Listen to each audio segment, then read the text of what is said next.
Hey guys, good morning. क्या हाल चाल आप लोगों के। तो सीए इंटर के प्रैक्टिस क्वेश्चंस पे इस वक्त में हम लोग बात कर रहे हैं। सीए इंटर ऑडिट में प्रैक्टिस क्वेश्चंस पर हम लोग इन दिनों बात कर रहे हैं। और आज का हमारा जो सेशन है वो रहेगा चैप्टर नंबर 11 पर, जो है ethics in terms of audit engagement. Exam purpose से इसका जो वेटेज है वो 8 to 10 मार्क्स का है, लेकिन चैप्टर अपने आप में बहुत ईजी है। ऐसे 200, ऐसे 210, ऐसे 220, SQC1, ये कुछ पर्टिकुलर टॉपिक है जो इस चैप्टर के अंदर कवर है और जिन पर बढ़िया तैयारी करके अच्छे मार्क्स जो है वो अचीव किए जा सकते हैं। तो हम लोग बात करने वाले आज स्टडी मैट से, जैसा कि हम लोग लगातार करते आ रहे हैं कि स्टडी मैट में काफी सारे प्रैक्टिस क्वेश्चंस हम लोगों को देके रखे हैं। तो उन सारे क्वेश्चंस पर हम लोग बात करने जा रहे हैं, जिससे हमारा रिवीजन और आंसर को लिखने का पैटर्न जो है वो भी हो जाएगा बहुत स्ट्रॉन्ग। चलिए जी, तो फटाफट से स्टार्ट करते हैं। फर्स्ट क्वेश्चन अपने पास में है टेस्ट योर अंडरस्टैंडिंग का। 10 क्वेश्चन इसके दे रखे और यहां पे बोला है कि भाई एक सीए है Suryakantam has conducted audit of accounts of an entity for a particular year. अब ICI has issued a letter to him relating to certain matter concerning audit. तो आईसीआई ने कुछ चीजें इनसे पूछी हैं। He didn't even bother to reply the letter despite reminders. Reminder देने के बाद भी ये जवाब नहीं देते हैं। Discuss which fundamental principle. अब हम लोग इंटीग्रिटी ऑब्जेक्टिविटी वाले जो हमारे फंडामेंटल प्रिंसिपल 5 पढ़ते हैं, आपसे पूछा गया कि बताओ भाई इसमें कौन सा ऐसा है जो इन्होंने उसको डिसरिगार्ड किया है। तो क्या लगता है कि भाई ये वाला जो पोर्शन है, अगर कोई लेटर का जवाब नहीं दिया जा रहा है, वो भी आईसीआई की तरफ से है, तो क्या हम ये माने कि ये प्रोफेशनल बिहेवियर जो है उसको फॉलो नहीं कर रहे हैं। बराबर। तो बहुत छोटे से क्वेश्चन का पार्ट यहां पूछा गया है। देखिए आप लोगों को मैं आंसर की तरफ सीधे लेकर के चलता हूं कि आईसीआई इसको किस तरीके से आंसर ड्राफ्ट करके दे रहा है। तो यहां से आप लोग मेरे साथ में देखेंगे और ये देखिएगा, failure to reply to professional body smacks of lack of courtesy and professional responsibility. This principle आप देख सकते हैं, आप लोग प्रोफेशनल बिहेवियर जो है वो यहां पे डिसरिगार्ड हुआ है। तो आप जब इस क्वेश्चन के आंसर को लिखेंगे, अगर बड़ा क्वेश्चन बनता है, छोटा क्वेश्चन है तब तो ठीक है, बड़ा बनता है तो प्रोफेशनल बिहेवियर वाला पॉइंट को समझाइए और उसके बाद में आपको इसका आंसर जो है वो प्रॉपर तरीके से दे देना चाहिए। चलिए जी, टेस्ट योर अंडरस्टैंडिंग का जो सेकंड पोर्शन है उसकी तरफ आपको मैं लेकर के चल रहा हूं, सेकंड पार्ट की तरफ। तो और सेकंड वाला क्या है, a chartered accountant in practice issued a certificate showing original cost of plant and machinery installed in premises of a client of 9 crore to save some regulatory fees for his client. अब original cost जो है वो actual में 15 करोड़ की है client के हिसाब से, लेकिन ये सेविंग करने के हिसाब से 9 करोड़ की शो कर रहे हैं। कौन सा फंडामेंटल प्रिंसिपल है जिसको नहीं फॉलो किया जा रहा है। अब सारी चीजें जो ऑडिटर प्रेजेंट करेगा वो देखेगा ट्रांसपेरेंट इंफॉर्मेशन है कि नहीं है, कोई चीजें आपको छुपानी नहीं है। इसका मतलब यहां पे हमारा इंटीग्रिटी वाला जो प्रिंसिपल है उसको फॉलो नहीं किया गया है। बराबर। अब इसका आंसर कैसे ड्राफ्ट होगा, सीधा आपको मैं आंसर की तरफ लेकर के चल रहा हूं। देखिएगा सेकंड वाले का आंसर आप लोग मेरे साथ यहां पे देखें। अब इंटीग्रिटी वाला पॉइंट जब आप पढ़ेंगे तो पर्टिकुलर उसका एक बैटर है, तो उसको कैसे लिखना पड़ेगा वो देखिएगा। Integrity requires that a professional accountant, अब आप चाहें तो यहां पे चार्टेड अकाउंटेंट यूज कर सकते हैं जो हमारा सी है, shall not knowingly be associated with report written communication or other information where the accountant believes that information contain a materially false or misleading statement, contains statement or information provided negligently or omit or obscure required information where such omission और जो हमारा जो हमने observe किया information को, जो छुपाया information को, ठीक है, वुड बी मिसलीडिंग। अब यहां पे हमारे पास में एक पॉइंट आ गया कि सर इतना आंसर हम कैसे लिखेंगे, इतनी टिपिकल लैंग्वेज तो हमसे लिखी ही नहीं जाएगी। बराबर से। तो आप देखिए इसमें किस तरीके से इसका आंसर बनाए हम कि भाई इंटीग्रिटी रिक्वायर्स दैट, ठीक है। अब ये कहना क्या चाह रहा है पहले तो ये समझ लें कि जो चार्टेड अकाउंटेंट है शैल नॉट नोइंगली, जानबूझ करके भी एसोसिएटेड, वो एसोसिएटेड हो रिपोर्ट रिटर्न एंड कम्युनिकेशन और अदर इंफॉर्मेशन। बराबर। अब वो इंफॉर्मेशन कौन सी, विच कंटेन मटेरियली फॉल्स और मिसलीडिंग स्टेटमेंट। पहले यहां तक हम लोग इस इंफॉर्मेशन को डाल दें, बाकी चीजें तो इसी से निकल करके आएंगी। कंटेन स्टेटमेंट और इंफॉर्मेशन प्रोवाइडेड, अब वो प्रोवाइडेड क्या करती है, एब्सगर इंफॉर्मेशन जो है वो प्रोवाइड कर रही है, ठीक है। एब्सक्योर इंफॉर्मेशन या कोई चीज को ओमिट कर रही है, नेग्लिजेंटली कर रही है और ये मिसलीडिंग क्रिएट कर रहा है। तो अब इसको थोड़ा सा इजी, क्योंकि कुछ पर्टिकुलर वर्ड अपने को चाहिए, तो पहली लाइन में से तो ये वर्ड उठा लीजिए, इंटीग्रिटी का मतलब professional accountant shall not knowingly be associated. Professional accountant means chartered accountant shall not बराबर नोइंगली बी एसोसिएटेड, जानबूझ करके एसोसिएटेड नहीं है। किन चीजों से? 3 चीजों पे फोकस करिए, 4 चीजें। Report, return, communication, other information. Report, return, communication, other information. मेरे साथ आंसर का पैटर्न देखिएगा। देखिए क्वेश्चन आप लोग भी ये कर सकते हैं, लेकिन आंसर का पैटर्न देखिएगा हम कैसे लिखेंगे कि chartered accountant shall not knowingly be associated with the report, return, communication और other information if it provide, अगर ये प्रोवाइड करती है, या if it contain false statement या मटेरियली फॉल्स स्टेटमेंट और मिसलीडिंग स्टेटमेंट। इतना भी हमारे लिए काफी होने वाला है, आगे की लाइन की हमको जरूरत नहीं पड़ेगी। तो कोई भी ऐसा रिपोर्ट, ऐसा रिटर्न, ऐसा कम्युनिकेशन या other information which is materially मिसस्टेटेड, बराबर, जो मिस स्टेटमेंट दे रही है या मटीरियली फॉल्स है या एनी मिसलीडिंग स्टेटमेंट है, मिसलीडिंग इंफॉर्मेशन है, उतना हम लिख देंगे। तो इंटीग्रिटी का मतलब ये है कि इनसे कनेक्टेड नहीं होना चाहिए। अगली लाइन से वापस उसी को घुमा करके इन्होंने वापस लिख दिया है, तो ये लाइंस नहीं डालेंगे तो भी हमारा काम यहाँ पे होने वाला है। अब in the given case false certificate is knowingly issued, उसको पता है misstated original cost of machinery की, इसीलिए यहाँ पे इंटीग्रिटी जो है वो वायलेटेड हुआ है। तो ये आंसर हम लोग बहुत बढ़िया तरीके से लिख करके आ सकते हैं। तो आंसर लिखना जब भी पढ़े तो इंटीग्रिटी का डेफिनेशन दीजिए। Require professional accountant shall not knowingly be associated with any report, any return, any communication, any other information which provide या which contain materially false or any misleading statement, ये हम वहां पर लिख करके आने वाले हैं। बराबर से क्लियर? तो ऐसे इसका आंसर जो है वो प्रॉपर तरीके से बनेगा, थोड़ा सा प्रैक्टिस में डालना पड़ेगा तो आंसर आप लोग बना पाएंगे इसका। चलिए टेस्ट ऑफ अंडरस्टैंडिंग 3 पे आपको लेकर के चलता हूं मैं। CA Raman Gupta is offered appointment as auditor of company. One of his distant uncle held some shares of the same company. उसी कंपनी के शेयर्स उनका अंकल के पास है। Holding of such share by a distant relative is not prohibited under provision of law. पता है अपने को, हम लोगों ने अगर आप लोगों ने कंपनी ऑडिट वाला जो टॉपिक पढ़ा है अपने लॉ के अंदर, तो आप लोग जानते हैं 141 की जो डिस्क्वालिफिकेशन है उसमें रिलेटिव शेयर के पास नहीं होने चाहिए, लेकिन यहाँ पे दूर के अंकल है तो कोई टेंशन नहीं है, इसलिए इंडिपेंडेंस पे इफेक्ट भी नहीं आ रहा। Before he could accept appointment he received unfortunate news of death of his uncle, जिनकी डेथ हो गई, who had died without any children, बच्चे उनके नहीं हैं। अब he came to know that he was nominee of the share, ये भाई को नॉमिनी बना दिया गया सब्सटेंशियल वैल्यू के साथ। अब आपसे पूछा it landed him in a tricky situation, फंस गया वो। What should be proper course of action? अब ये क्वेश्चन अगर वैसे पुराना अगर लॉ होता, पुराना ऑडिट होता, जब कंपनी ऑडिट भी था, तब तो आप सीधा कंपनीज एक्ट का सेक्शन या आपको क्वेश्चन ये बना करके दे देते हम लोग कि भाई give your answer according companies act 2013, तो आप 141 में कहते हैं कि नहीं, is a shareholder of company and he can not accept, नहीं कर सकता, या उसको शेयर ट्रांसफर करने पड़ेंगे, जो कुछ होता।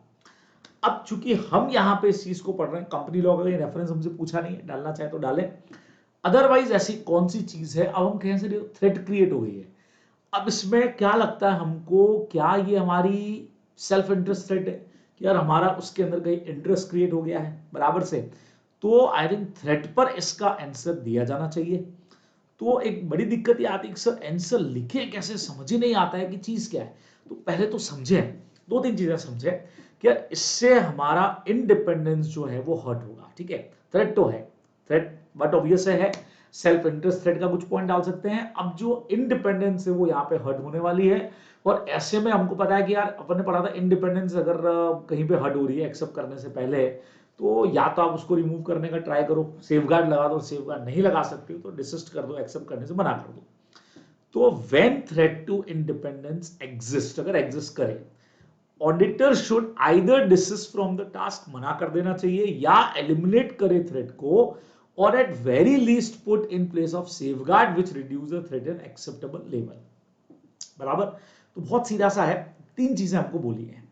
पहले नंबर पे हम कह सकते हैं कि थ्रेट को ही खत्म करो, एलिमिनेट कर दो, शेयर ही बेच दे यार, काम ही खत्म कर, ऐसा कर सकते चाहो तो, या सेफगार्ड क्रिएट कर दो ताकि एक्सेप्टेबल लो लेवल पे आ जाए, दोनों एक जैसे हो सकते हैं, या फिर काम करने से मना कर दो, डिसिस्ट कर दो, 3 चीजें।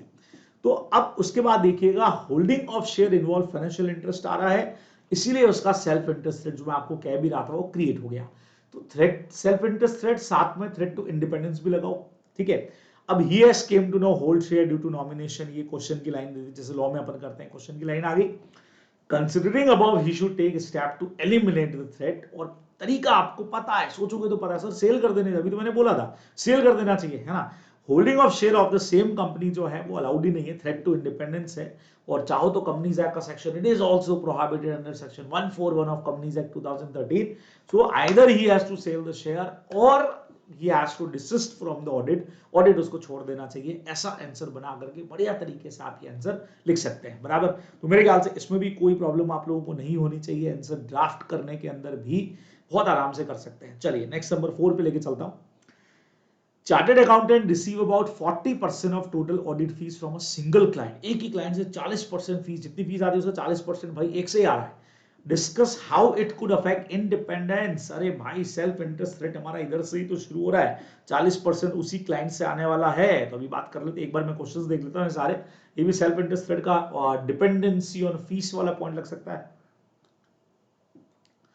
CM Murli Madhavan provide accounting and bookkeeping services to a leading NGO engaged in environmental protection work. Okay, he is also offered audit of accounts of NGO। भाई जिसका हम बुककीपिंग कर रहे हैं उसी का ऑडिट भी हमको करने को बोल रहे हैं। तो वैसे तो 141 में प्रोहिबिटेड है और ये तो सेल्फ रिव्यू थ्रेट हो जाएगा, हमारा काम हम ही चेक करेंगे। Identify and discuss what kind of threat to independence में भी इन्वॉल्व। तो बट ऑब्वियस है आपको यहाँ पे जो सेल्फ रिव्यू थ्रेट के बारे में जो बात थी वो यहाँ पे अपने को लिखनी चाहिए, आंसर चेक करेंगे। नेक्स्ट कहता है the auditor of company have only relied upon management representation letter regarding treatment of certain tax matter under appeal by the company. अच्छा, ऑडिटर जो है वो रिलाई कर रहा है मैनेजमेंट का रिप्रेजेंटेशन, जो भी टैक्स मैटर उनके ऊपर। The auditor have not carried out any other audit procedure. भाई लगा ही नहीं रहा है तो justify management treatment of such tax matter under appeal in the financial statement. तो what lacking part of auditor in such a situation, क्या लगता है क्या वो प्रोफेशनल स्केप्टिसिज्म यूज नहीं कर रहा है? ऐसा कुछ कि वो यूज ही नहीं कर रहा है भाई। मैनेजमेंट रिप्रेजेंटेशन पे डायरेक्टली भरोसा बगैर अदर प्रोसीजर को लगाए तो मामला गड़बड़ हो जाएगा। टैक्स के मैटर और हैं तो स्केप्टिसिज्म लगना चाहिए, क्या लगना चाहिए भी, क्या कहते हो आप लोग? क्योंकि ये चैप्टर ही जो हमारा है वो ऐसे 200 स्केप्टिसिज्म वाला पॉइंट, ऐसे 210 220 इन्हीं के ऊपर बेस करता है। तो देखिए 4 5 6 के जो आंसर्स हैं वो मैं आपको लेकर के चलता हूं कि इनके आंसर्स क्या हो सकते हैं। चलिए जी, तो 4 5 6 के आंसर्स के ऊपर बात करें तो 4 मैंने कहा था सेल्फ इंटरेस्ट थ्रेट है, undue dependence on the fees of a client constitute fear of losing the client, या क्लाइंट हाथ से निकल गया तो डर लगेगा, तो सेल्फ इंटरेस्ट थ्रेट है। एनजीओ की जब आप कर रहे हैं तो सेल्फ रिव्यू थ्रेट है। सिर्फ आपको थ्रेट पहचाननी थी इसके अंदर, एग्जाम में बड़ा क्वेश्चन आता है तो सेल्फ रिव्यू के बारे में लिख दीजिए कि भाई आपको खुद का ही पॉइंट चेक करना है, reviewing is own work is called self review. फिर 6 वाला जो भी अपन बात कर रहे थे, देखो स्केप्टिसिज्म मैंने कहा था। सर आंसर कैसे लिखेंगे? In the given case, auditor have rely upon management representation rather than other audit procedure. ऐसा हम tax matter से related, no other audit procedure to verify। तो ये जो matter है lack of skepticism on the part of auditor, ये अपने को ध्यान में रखना है। और बड़ा क्वेश्चन आता है तो थोड़ा प्रोफेशनल skepticism के बारे में थ्योरी का जो पोर्शन है वो आप लिख करके आ सकते हैं, बहुत बढ़िया तरीके से काम हो जाएगा, बढ़िया आंसर आप लिख पाएंगे, है ना। तो फटाफट से देखो 6 क्वेश्चन हम लोगों ने कर लिए हैं। नेक्स्ट पे आपको लेके चलता हूं question number 7 and 8। Chirag as a part of article training is a part of engagement team का पार्ट है भाई, ये आर्टिकल भी है। Conducting audit of a company, he has reach somewhere that engagement letter भाई इशूड ऑडिटर टू क्लाइंट, ये तो सही सुना है इसने। Also include expected form and content of auditor report, बिल्कुल सही है। जो ऑडिट रिपोर्ट हम बनाएंगे उसके अंदर एक्सपेक्टेड फॉर्म एंड कंटेंट होता है। बच्चों देखो ऐसे 210 agreeing in the terms of audit engagement में कुछ प्री कंडीशन डिसाइड कर लेते हैं, उसमें हम ये भी बताते हैं कि भाई एक्सपेक्टेड फॉर्म एंड कंटेंट क्या होगा। He was at loss to understand how could an auditor include form and content the report before and कि सब खत्म करने से पहले कैसे डिसाइड कर सकते हो। Try to help Chirag to making clear। अब हम यहाँ पे एक्चुअल ऑडिट रिपोर्ट थोड़ी दे रहे हैं, हम बता रहे हैं व्हाट अबाउट, जैसे हम आपको कहते हैं कि शेड्यूल 3 के हिसाब से आपको बैलेंस शीट बनानी है तो परफॉर्मा और फॉर्म तो पहले से ही पता है, उसके कंटेंट्स भी तुमको पहले से पता है, लेकिन अंदर के आइटम तो बाद में ही लिखे जाएंगे ना, पहले थोड़ी लिखे जाएंगे। तो इधर ऑडिटर सिर्फ बता रहा है form and content of the auditor report and in this मतलब एक्सपेक्टेड वाली he can modify the opinion, जरूरत पड़ने पे whenever required he can modify the opinion, कर सकता है। दिक्कत क्या आ रही है वो इसके आंसर में लिखना पड़ेगा। अब हाउ टू प्रेजेंट आंसर, कैसे बनाएंगे हम आंसर को, अभी सीखेंगे। नेक्स्ट देख लेते हैं, साथ में कर लेंगे फिर। The management of an entity feels that it is not necessary for it to give in writing explicitly to the auditor that it understands its responsibility for preparation and financial statement in accordance with the applicable FRA. अच्छा, management को लगता है कि यार ऐसा return में auditor को देने की क्या जरूरत है कि हमारी जिम्मेवारी है, discuss whether it is necessary for the management to do so. अगर मैनेजमेंट मना कर देता है तो ऑडिटर को क्या एक्सेप्ट नहीं करना चाहिए, क्या, तो हमने पढ़ा है कि भाई ऑडिटर रिस्पॉन्सिबिलिटी लेगा, रिटर्न के अंदर हमको लेना पड़ेगा उससे, बराबर। तो अब देखिएगा आपको मैं 7 और 8 का आंसर प्रिपरेशन सिखा देता हूँ। ये 7th वाला।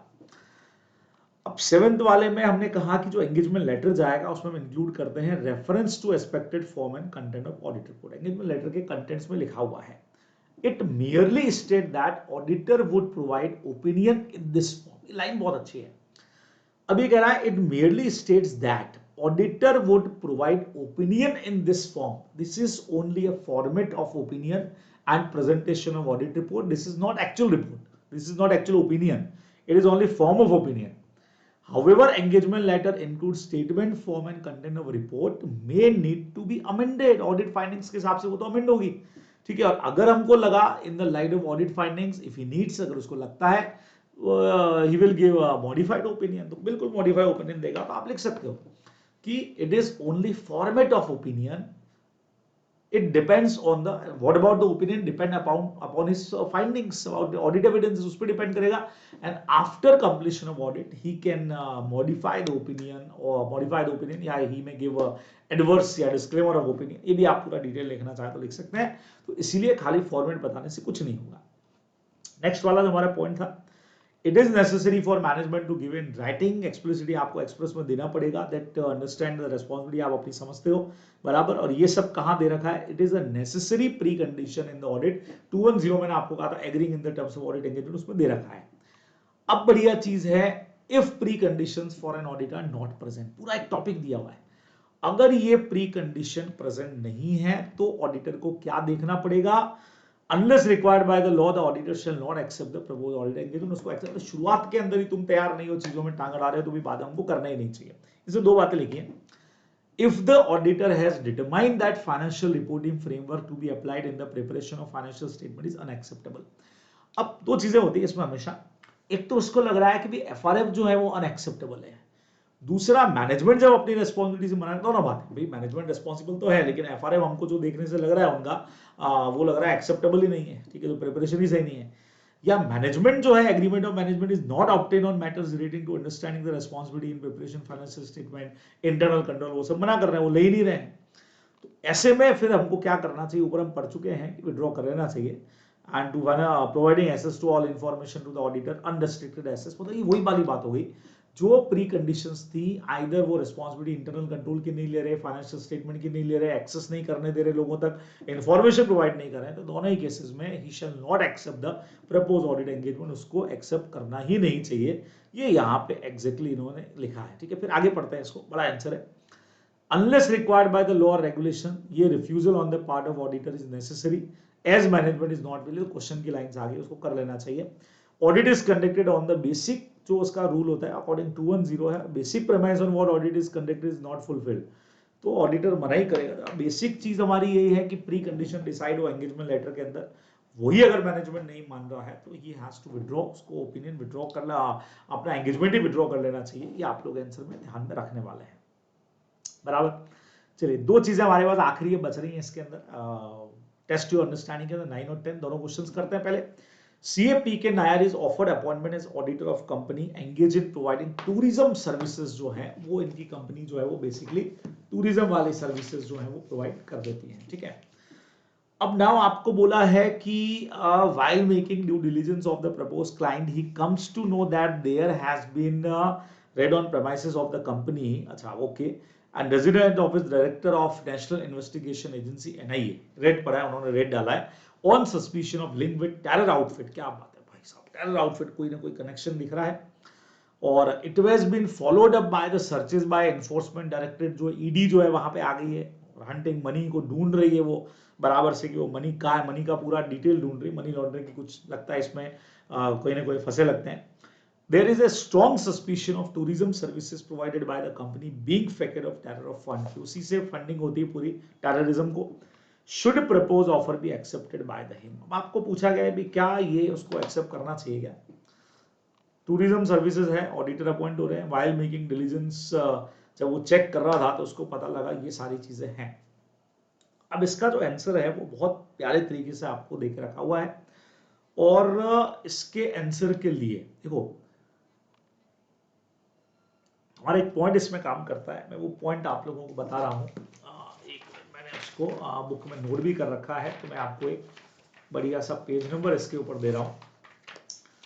SQC 1 में, और खास करके जब हम ऐसे 220 के ऊपर बात करेंगे ना, तो उसके अंदर ये पॉइंट अपने को दिखेगा, और ये दिखेगा पेज नंबर 11 पे। इसका आंसर तो है ये पेज नंबर 11.28 पे। हमारा एक पॉइंट है जो हमने पढ़ा हुआ है, acceptance and continuance of client relationship and specific engagement, बराबर। उसके अंदर एक पॉइंट आपको दे रखा है, देखिए मैं आपको दिखाई देता हूँ उस पॉइंट को, तो आपको और बेटर तरीके से समझ में आएगा। पहले आंसर यहाँ से दिखा देता हूँ कि इन्होंने 9th का आंसर लिया क्या है, पहले आप वो देख लें मेरे साथ में। ये देखिए, अब SQC 1 ऐसे 220 भी लगा सकते हैं अपन। Integrity of principal owner has to be considered before accepting an engagement in accordance with 220। आपको ध्यान हो तो acceptance and continuance of client relationship का हमारा एक पॉइंट लगता है 220 में, और SQC 1 भी साथ में, और वो क्लियरली बोलता है कि in cases where are indicator that client may be involving money laundering और अदर क्रिमिनल एक्टिविटीज, तो आपको एक्सेप्ट करना ही नहीं चाहिए। ये पॉइंट इन्होंने दे रखा है। अब मैं आपको दिखाने जा रहा था 11.28, चलिए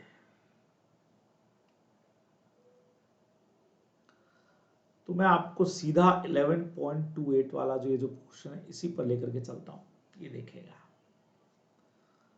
स्टडी मैट ही हम यहां पर ओपन कर लेते हैं, और स्टडी मैट जब हम लोग ओपन करेंगे तो भाई लोडिंग हो जाए यार।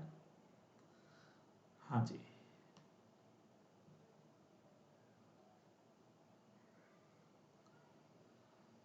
11.25, ये देखिए ये वाला।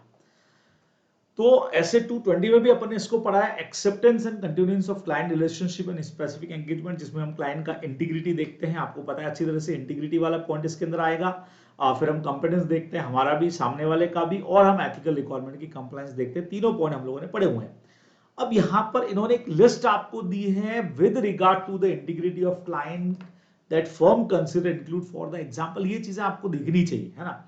अब इसमें क्या क्या आया, identity and business reputation of the client principal है, ये सब देखना चाहिए। की मैनेजमेंट वगैरह जो है वो कितने ज्यादा उनका रेपुटेशन क्या है, क्लाइंट के ऑपरेशंस और बिजनेस प्रैक्टिसेस क्या है, उनका नेचर देखना चाहिए एक्सेप्ट करने से पहले। Information concerning the attitude of the client principal owner, KMP वगैरह जो है, charge with government, TCWG, such matter, उनका aggressive interpretation of accounting standard क्या है, और इंटरनल कंट्रोल एनवायरनमेंट, ये सब चेक करना चाहिए। Whether the client is aggressively concerned and maintaining the firm fees as low as possible, ये भी अपने को देखना चाहिए कि भाई फीस के ऊपर उसका क्या इम्पैक्ट आने वाला है, किस तरीके से। Indication of an inappropriate limitation, कहीं पे वो हमारे काम पर इनएप्रोप्रिएटली कहीं स्कोप पे लिमिटेशन तो नहीं लगा देंगे। और ये देखिए जो मेन पॉइंट था, indication that the client might be involve in money laundering and other criminal activities, यही से आंसर बना है, ठीक है ना। तो the reason of the propose appointment of the firm and non reappointment of the previous firm, पुरानी firm को वापस से रीअपॉइंट क्यों नहीं किया भाई, क्या दिक्कत आ गई। तो जैसे कई बार होता है ना, शादी के लिए जाता है, तो मान लीजिए किसी के अपने यहाँ पे एक ट्रेडिशन है कि शादी के लिए बात करने के लिए, अगर पता लगता है यार जो भी लड़का है लड़की जो सब बात चल रही है, पहले उसका एक बार कोई रिश्ता तय हुआ था, छूट गया था, तो पूछते हैं अरे भाई पहले वाला क्यों छूटा था, क्या हुआ था, बताओ हमको सारी बात। तो बिल्कुल वैसा ही पॉइंट यहाँ पे लग जाता है कि पुराने वाले का रीअपॉइंटमेंट क्यों नहीं किया, कुछ उसके साथ प्रॉब्लम तो नहीं थी। तो ये सब पॉइंट यहाँ पे, तो इस पॉइंट के बेस पे हमको एक्सेप्ट नहीं करना चाहिए, ये अपने को ध्यान में रखना है।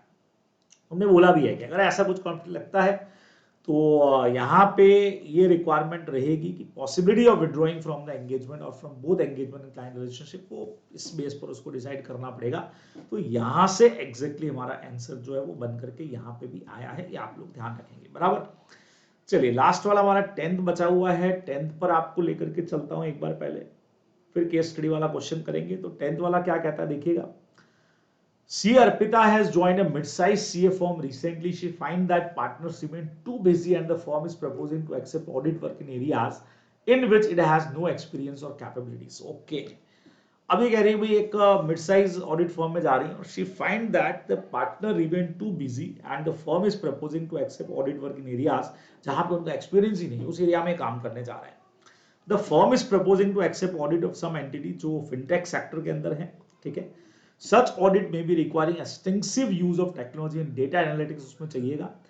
However, the sad firm has no such capabilities. Capability है ही नहीं, ट्रेन पर्सन भी नहीं हमारे पास में, तो एक्सेप्ट करना चाहिए कि नहीं करना चाहिए?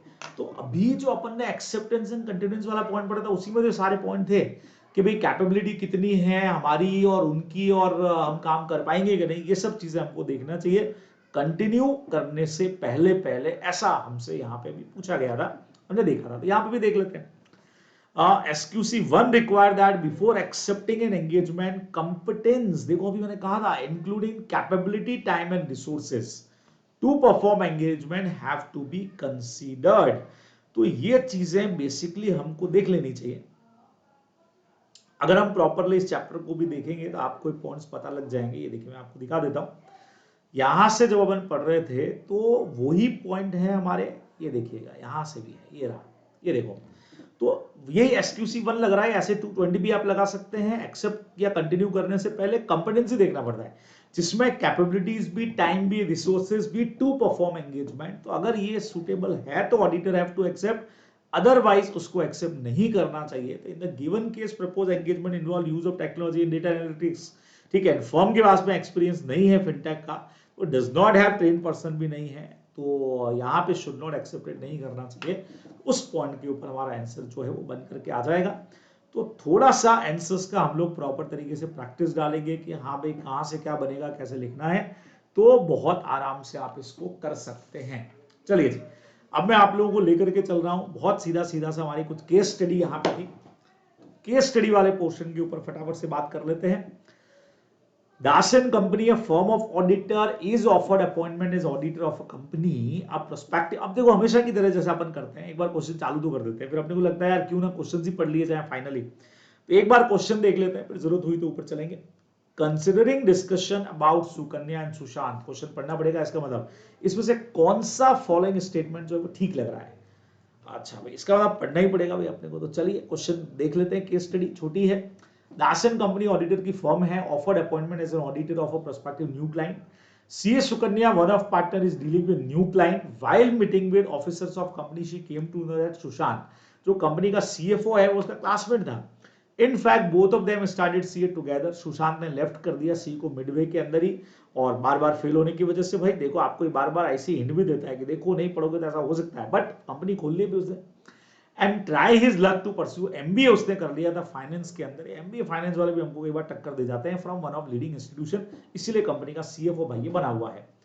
During initial discussion, it transfers that company is going to launch new services, चालू करने जा रही है weather forecasting की। Such services would be available on website of company and micro weather information would be available on payment of charges। ये information दे रखी है, and company उससे request करती है कि वो associate हो जाए with their marketing leads, मतलब मार्केटिंग टीम के साथ हम काम करें, हम उसी मार्केटिंग का काम करें। कमाल है भाई, हम तो ऑडिटर हैं। Assume that firm chooses to accept the offer and write the previous auditor, मान लो previous auditor को लिखती है, Walker and company to advise whether there exists any professional reason for them not to accept। उसको letter लिखती है, भाई आप क्यों वापस से एक्सेप्ट नहीं कर रहे हो, हमने कहा था प्रीवियस वाले को हम पूछते हैं। However, Walker and company का कोई रिप्लाई हमारे पास में आए नहीं, प्रोफेशनल केयर यहाँ पे बिहेवियर इनका नहीं है। अब during preliminary discussion it also become known that said company has acquired all shares, इन्होंने दूसरी कंपनी के सारे शेयर ले लिए हैं। Under relevant provision of law, financial statement of both the company needed to be consolidated and audited, जरूरी है। Despite this knowledge, Das and company failed to advise their client regarding audit of CFS। तो गलत है भाई, आपको CFS पे काम करना पड़ेगा। The company also offer auditor to providing IT services pertaining to information system of company। वो ID services provide करने की भी बात कर रहे हैं। अब अपने से पूछा गया है, Considering discussion about Sukant and Sukanya, which of the following statement, अब कौन सा डिस्कशन तो बहुत सारे हुए हैं। तो अब इसमें बोला है मेन डिस्कशन, तो जो करने को बोला है वो ये वाला बोला है, ये जो इन्होंने बोला है ये वाला अपना, कि भी सीएफएस हम बना करके दे रहे हैं और आप सीएफएस का काम आप करोगे कि नहीं करोगे, और वो कह रहे हैं कि इस पे वो इन्फॉर्मेशन नहीं दे पा रही है। चलिए देखते हैं तो कौन सा एप्रोप्रिएट है। About discussion is irrelevant, the propose offer should be accepted by the firm, engagement team में be headed by the Sukanya. लेकिन सुकन्या को तो इस बारे में नॉलेज नहीं, वो तो सीएफएस के बारे में बात ही नहीं कर पा रही है।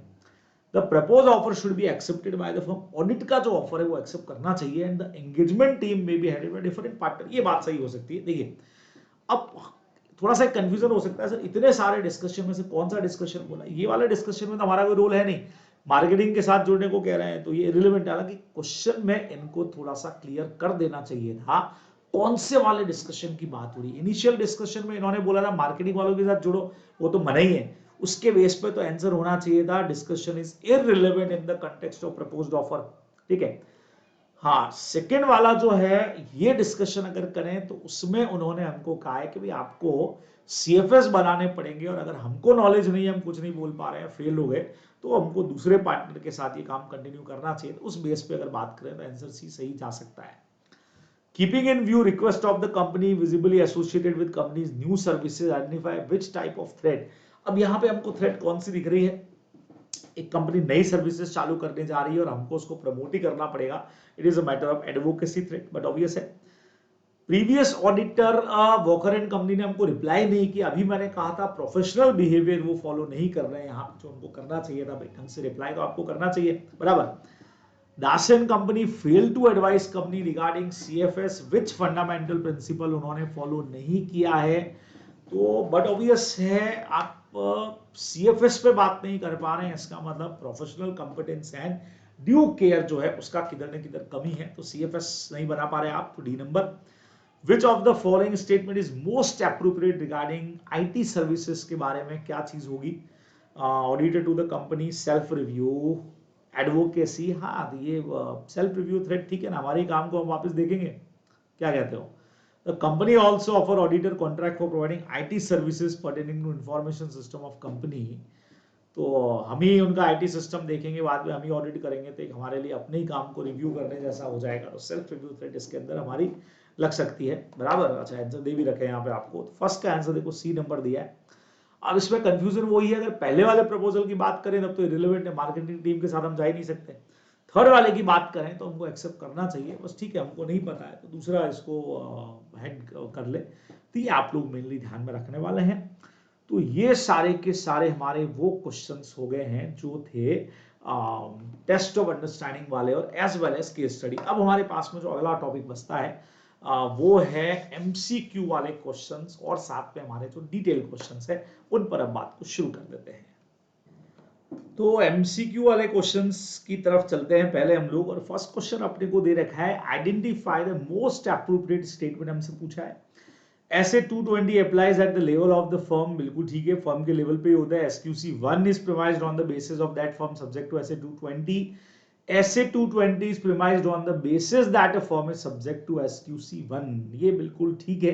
220 applies in all the engagement, बढ़िया है, लेकिन सबसे बढ़िया इसके अंदर यही है कि एसक्यूसी जो 1 है वो अगर अप्लाई है तो फिर ऐसे 220 भी उस पर लगेगा, तो C option is correct. Professional scepticism में इंक्लूड क्या होता है, ओवरलुकिंग अनयूजुअल सर्कमस्टांसेस। अब ये वाली जो चीज है ये इंक्लूड के अंदर नहीं है, मतलब ओवरलुकिंग अगर आप स्केप्टिसिज्म यूज नहीं करोगे तो ओवरलुकिंग की सिचुएशन में जाओगे, इनएप्रोप्रिएट अजम्पशंस लगाओगे, जनरलाइजिंग कर लोगे, एक ही बचता है इसके अंदर, बराबर। ये तीनों चीजें तो जो है वो एक्सक्लूड के अंदर है कि अगर आपने नहीं किया तो ऐसा हो जाएगा, ये ध्यान में रखना है। नेक्स्ट पे हम लोग आगे, विच ऑफ द फॉलोइंग, कौन सा फंडामेंटल प्रिंसिपल नहीं है but obvious safeguard to independence जो है वो फंडामेंटल प्रिंसिपल का पार्ट नहीं है, ये अपने को मेनली ध्यान में रखना है। नेक्स्ट नंबर कहता है which of the following is not necessary to establish pre conditions, बराबर। तो देख लेते हैं इनमें से कौन सा प्री कंडीशंस जो है वो उसके लिए जरूरी जो है वो नहीं है, ये अपने को यहाँ पे देके रखा हुआ है। तो acceptability of financial reporting framework, ये तो उसका पार्ट होता है। Acknowledgement of corporation from management in designing audit procedure, क्या लगता है आपको, मैनेजमेंट ऑडिट प्रोसीजर बनाएगा तो भाई हम क्या करेंगे फिर, तो ये आंसर होना चाहिए। एक्नॉलेजमेंट मैनेजमेंट कहता है एक्सेस टू पर्सन आप हमको दोगे, बिल्कुल ठीक है, रिस्पॉन्सिबिलिटी भी आप लोगे फाइनेंशियल स्टेटमेंट को बनाने की, ये भी ठीक है। तो ऑडिट प्रोसीजर में उनका कोई रोल नहीं है भाई, तो यही आंसर हमारा जो है वो बेस्ट आंसर है, सही आंसर है, ठीक है। Identify the most appropriate statement in context of SQC 1 में इनमें से कौन सा बेस्ट है। असेंबली ऑफ एंगेजमेंट फाइल, अरे असेंबलिंग वाला जो पॉइंट हमारा ऑडिट डॉक्यूमेंटेशन का है 230 हम लोगों ने कर लिया है, 60 दिन में कंपाइलेशन हो जाना चाहिए, ये भी लिख रहा है। Should be completed not more than 60 days, अपने क्वेश्चन भी किया है, after the date of audit report, तो ये आंसर ठीक है। तो बाकी के क्या है, engagement file should be completed before due date, नहीं है। Engagement file should be completed not more than 60 days after completion of the engagement, should be completed in. तो इन्होंने बोला है not more than 60 days after the date of audit report in case of audit engagement, after the completion of engagement. हाँ जी, date of auditor's report भाई, in case of audit engagement, audit report 60 days के अंदर होता है ना, तो वो एप्रोप्रिएट, तो ये नंबर ही ठीक लग रहा है इसमें। Engagement file should be completed on the date which the audit report is sign in the case of ना, ये ऑप्शन जो है वो बिल्कुल हमारा करेक्ट आंसर जो है वो जाने वाला है। ये ध्यान रखेंगे, after 60 days after the date of audit report ही अपने को कंपाइलेशन उसका करना पड़ता है, ये आप लोग ध्यान में रखेंगे। चलिए करेक्ट एंड करेक्ट के क्वेश्चंस पे आते हैं। Audit engagement letter send by client to auditor, क्या कहते हो भाई? ऑडिट एंगेजमेंट लेटर जो है वो क्लाइंट से ऑडिटर को जाता है, गलत है, सीए नहीं, एसी जाता है, ऑडिटर से क्लाइंट को जाएगा, ऑलवेज हमने इसके ऊपर बात की हुई है, यही आपको यहाँ पे ध्यान में भी रखनी चाहिए, बराबर, ठीक है, ऑडिटर से क्लाइंट को। नेक्स्ट आता है the audit engagement documentation should ordinarily be retain by the, और ये भी ऑडिट डॉक्यूमेंटेशन का क्वेश्चन हो गया भाई, 6 साल थोड़ी था, 7 साल के लिए हम लोग मेंटेन करके रखते हैं, अपन लोगों ने पढ़ा हुआ है, क्वेश्चन भी मुझे लग रहा है कि उसी का है, बराबर से 7 इयर्स यहाँ पे होना चाहिए, 6 की जगह के ऊपर 7 year from the date of audit report on date of group auditors report, अगर ग्रुप वाले बनाने विच एवर इज लेटर के अंदर जाएगा, बराबर से, तो ये अपने को ध्यान में रखना, 7 ईयर यहाँ पे होगा, तो 2 आंसर्स मेरे ख्याल से दे भी रखे होंगे यहाँ पे, बहुत सिंपल आंसर छोटे यहाँ पे बन जाएंगे। चलिए जी, थ्योरेटिकल क्वेश्चंस ब्रीफली आउटलाइन करना है, प्रिंसिपल बेस अप्रोच कैसे डिफर है रूल बेस अप्रोच से, तो 2 अप्रोचेस पे दिया है और क्वेश्चन का आंसर भी आपको यही दे रखा होगा कि भाई अप्रोच वाले पोर्शन पर जाइए और इसको पढ़ लीजिए, तो मैं लेके चलता हूं आपको एक क्वेश्चन और साथ में ले लेते हैं, जहां इन्होंने बोल दिया how application of scepticism through out the audit helpful in reducing the audit risk. चलिए जी, तो पहले तो इन्होंने 2 अप्रोचेस के ऊपर हमसे बात पूछी है, तो आइए रूल बेस्ड अप्रोच पूछा है एक तो हमसे, बराबर, तो यहाँ पे आके चलते हैं हम लोग पहले अप्रोचेस पे, चलिए यहां से भी बात कर लेते हैं एकदम बढ़िया वाली। ये देखिए छोटा सा एक पोर्शन है, principle based approach and rules based approach, ethical और लीगल में फर्क क्या है। अब बहुत सीधा सा हो गया, एथिकल गाइडेंस में फॉलो, एक तरफ हमारे पास कुछ प्रिंसिपल बेस्ड अप्रोच है, रूल बेस्ड अप्रोच है। A principle based approach to ethics is that require compliance with spirit of ethics। ये हमारा फर्स्ट पॉइंट बन सकता है कि भाई ये क्या कहता है, कंप्लायंस ऑफ एथिक्स फॉलो करना है, भाई रूल को साइड में रखिए, एथिकल वर्सेस लीगल, एक तरफ हम एथिक्स को फॉलो करेंगे या कानून के सीधे सीधे रूल है, भले एथिकल हो या नहीं हो, इसमें हमको चाहिएगा प्रोफेशनल जजमेंट चाहिए इन एवरी सिचुएशन, जो हमारे नॉलेज स्किल और एक्सपर्टाइज से आएगा, और ये रिक्वायर करता है कि professional judgement to evaluate every situation, और फिर हम कंक्लूजन पे पहुंचेंगे।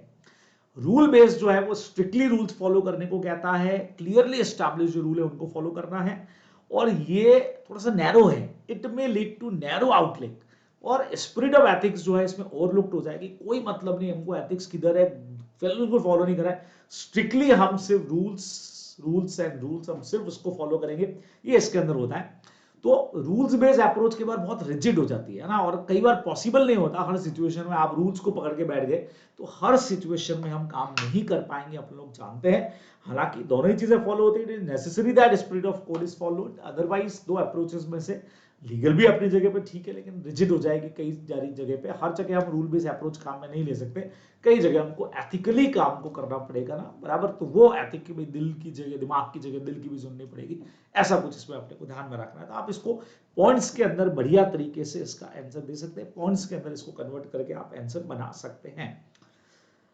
अब एक हमारा पॉइंट आ रहा था वहीं पे स्केप्टिसिज्म का, तो आइए उसको भी देख ही लेते हैं, है ना, साथ ही कर लेते हैं उसको भी, तो दोनों पॉइंट करीब करीब साथ में हो जाएंगे, सेव कार्ड आगे, ये देखिएगा, बराबर से, अभी ऑडिट रिस्क को कम कर देता है, एटीट्यूड एक तरह का जो ऑडिट रिस्क को कम करता है, हम लोगों ने बात किया था।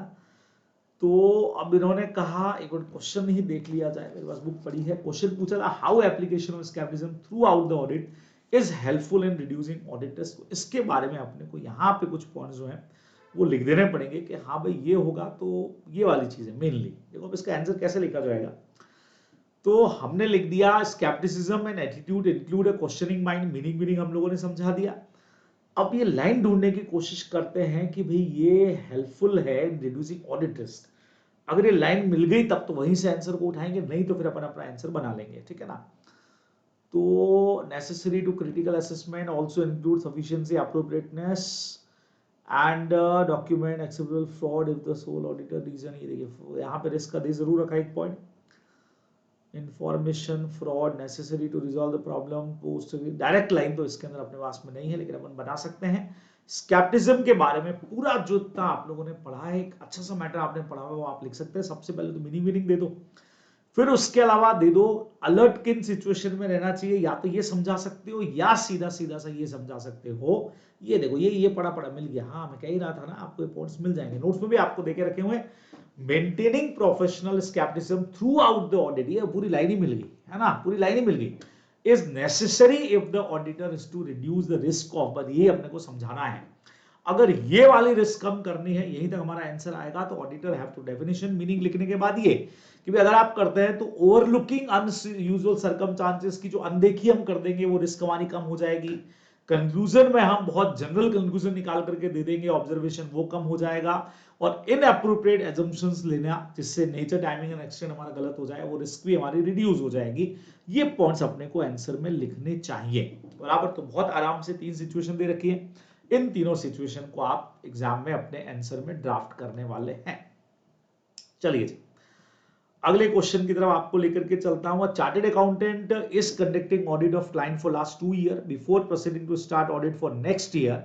He noticed that there is substantial change in the management. Beside, client were ventured into areas of business activity which were not present at the time of accepting initial audit engagement. तो अब अपना responsibility पूछा है, 210 में आपकी क्या responsibility बनती है?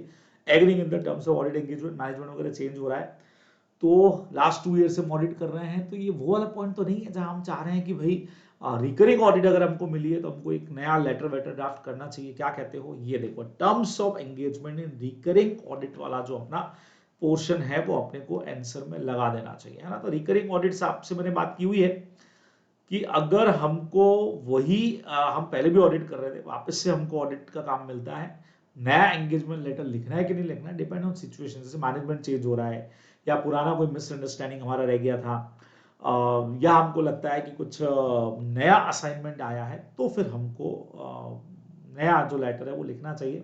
यहां से अपन उसको देख लेते हैं, आई थिंक मिल जाना चाहिए अपने को इजीली। ये देखिएगा ये वाला, तो रिकरिंग ऑडिट में हमारा यही था कि भाई recurring audit auditor shall assess, auditor have to access the circumstances required in terms of audit engagement letter will be revised or not. अब these are some situation जहां पे इंडिकेशन अगर हमको हो रहा है मिसअंडरस्टैंडिंग थी, मैंने आपको कहा था रिवाइज हो रही है टर्म्स। इसमें एक बड़ा पॉइंट अपना था मैनेजमेंट या ओनरशिप अगर चेंज हो रही है तब भी आपको देना चाहिए, या कोई नया बिजनेस स्टार्ट हो रहा है ना, significant change in the nature और साइज ऑफ द एंटिटी जो ये कर रहे हैं, तो according this we can say that yes he has to give new letter, एक नया लेटर जो उसको है, तो ऑडिटर में डिसाइड नॉट टू, ऑडिटर में डिसाइड कि सेंड और not to send. In this situation auditor have to send, करना चाहिए, it is appropriate to revise या सेंड न्यू लेटर, ये आपको आंसर में लिखना चाहिए बराबर। ठीक है, आराम से हो जाएगा ये आंसर भी। चलिए नेक्स्ट पे आपको लेकर के चलता हूं। अगला क्वेश्चन है how SQC1 ensure that independence in engagement is not breach by audit firm.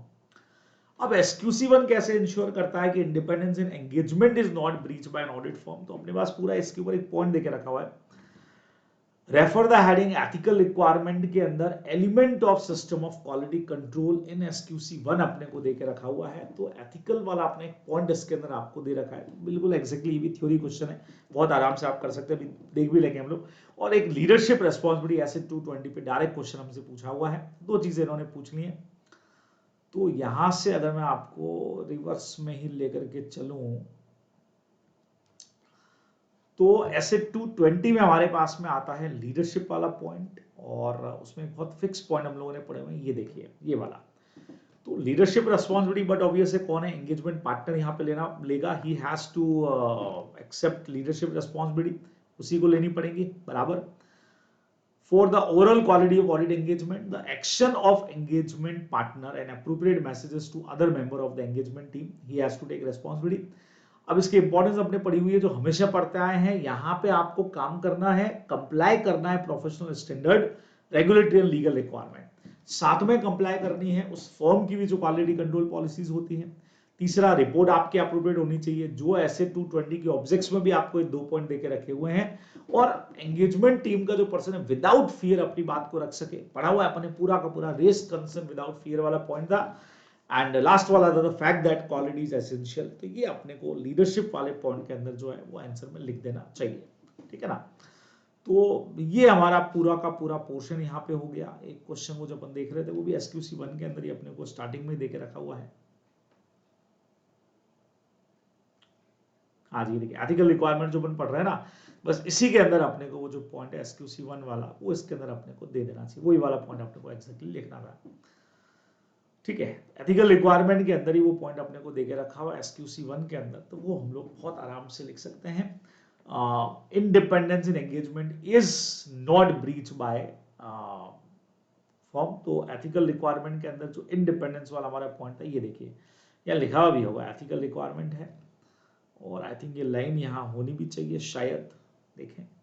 हाँ, ये देखो, ये रही इंडिपेंडेंस। तो इंडिपेंडेंस 2 तरह की हमारी थी, वो पूरा अपने को यहाँ पे समझा देना चाहिए, पूरा उसी से रिलेटेड हमारा पूरा पॉइंट है। ये देखो ब्रीचेस लिखा भी है, there should be mechanism exist in a form by which engagement partner provide the form relevant information client engagement. ये देखो यहाँ लिखा है, all breaches of independence should be promptly notified to the firm for appropriate action. Its objective to ensure that independence requirement must be satisfied. यहाँ लिखा हुआ है बराबर।